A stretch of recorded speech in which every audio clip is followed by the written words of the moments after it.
always a Monday morning musings is to start the week with a little bit of a kickstart to what we're doing, some reflection, some introspection, some thoughtfulness to really help us sort of frame our perspective and get ourselves going. So I asked a friend of mine to come and join us this morning, Yiftach Leket, who is joined the Michigan Jewish community in the past few months and this fall, came here as our Shaliach. For those who don't know, a Shaliach is our emissary, our resident Israeli who comes and spends a couple of years with us and sort of brings Israel to our community. So welcome, Yiftach. Boker Tov. Thank you very, very much, Rabbi Mike, for inviting me to this nice wintry morning. I'm very excited and happy to be here with you and the community. Awesome. Awesome. Yiftach didn't come to Michigan by himself. He brought his 2-year-old with him, the daughter, and his pregnant wife, who now has given them another child that was born a month ago. So he's got a newborn at home as well. By the way, your addition to your family, being born in Michigan, could be president of the United States of America. That's true. That is true, and we're very proud of that.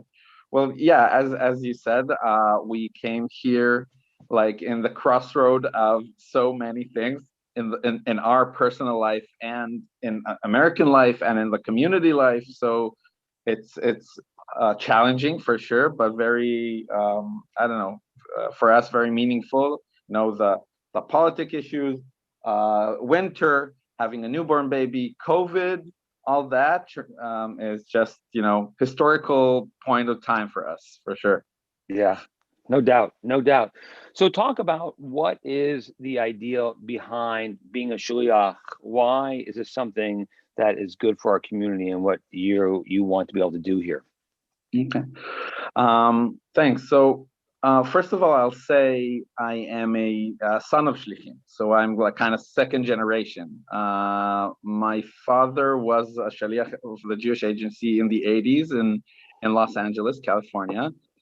He was more like a regional, and he made a career. Eventually, he came back to Israel and worked as the advocacy department, head of that department. So I kind of grew up from the age from 3 to 7 in that atmosphere. Of course, the role changed, and at those days, the Jewish agency brought shlichim a lot to do advocacy and a lot to do aliyah.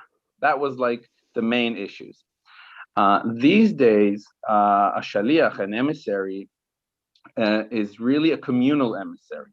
The idea is to be more like immersed in the community, be part of the community.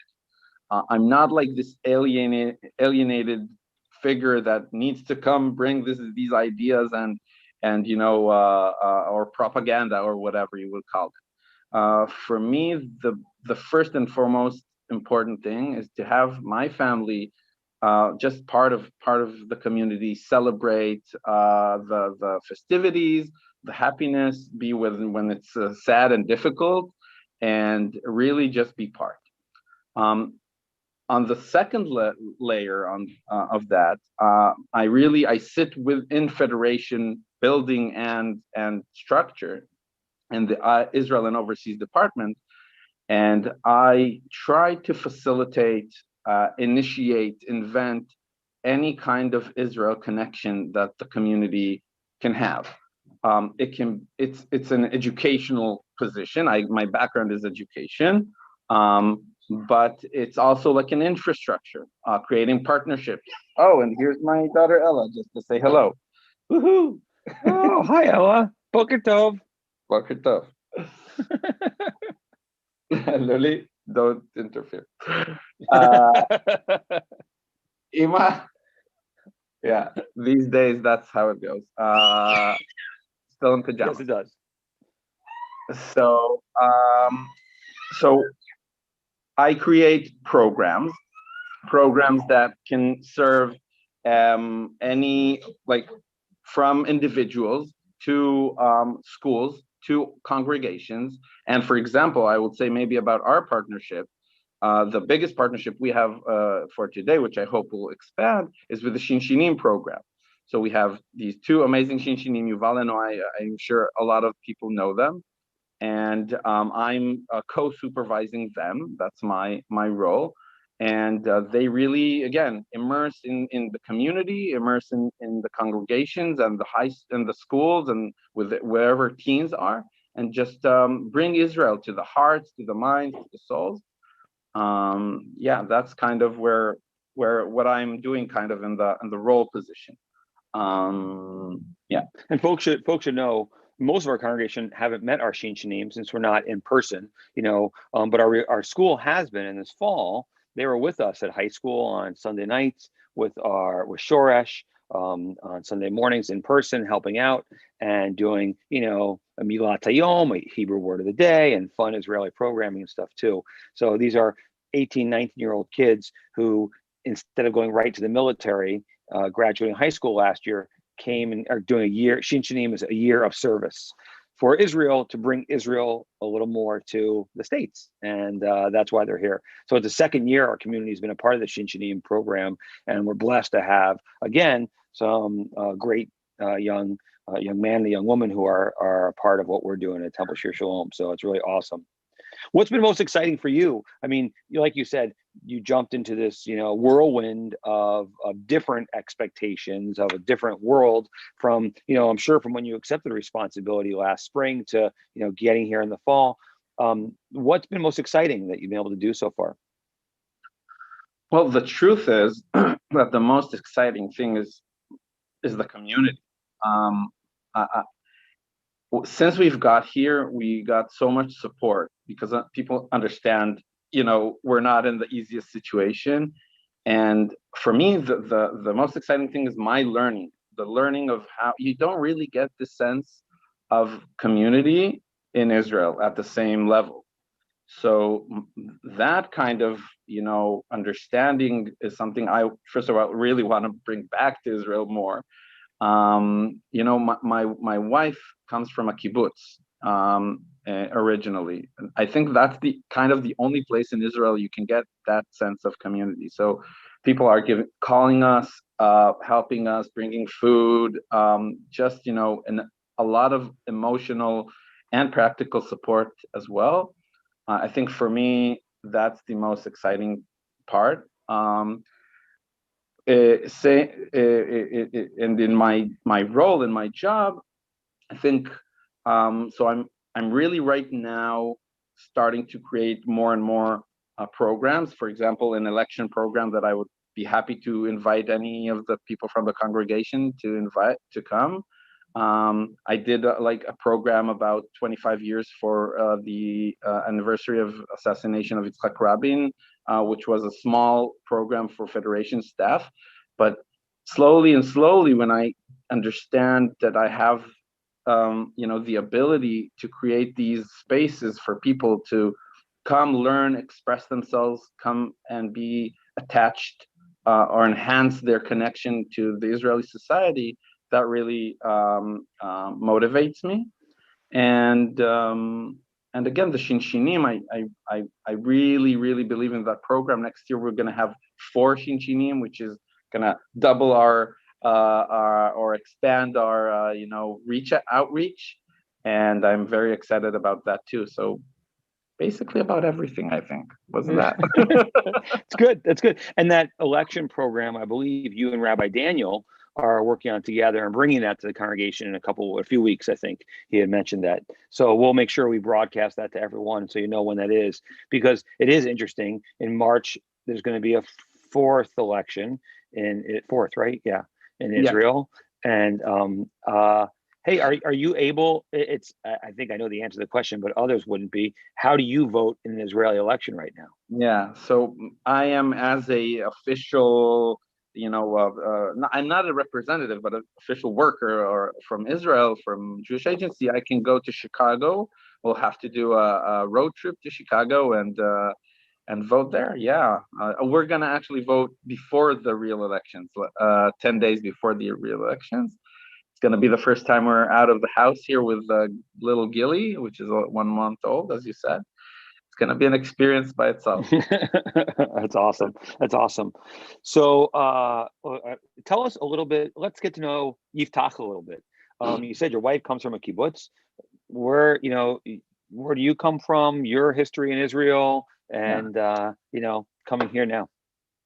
So I was born in Jerusalem, actually, in '82. So I'm 38 years old. And as I said, we moved to Los Angeles for a couple of years.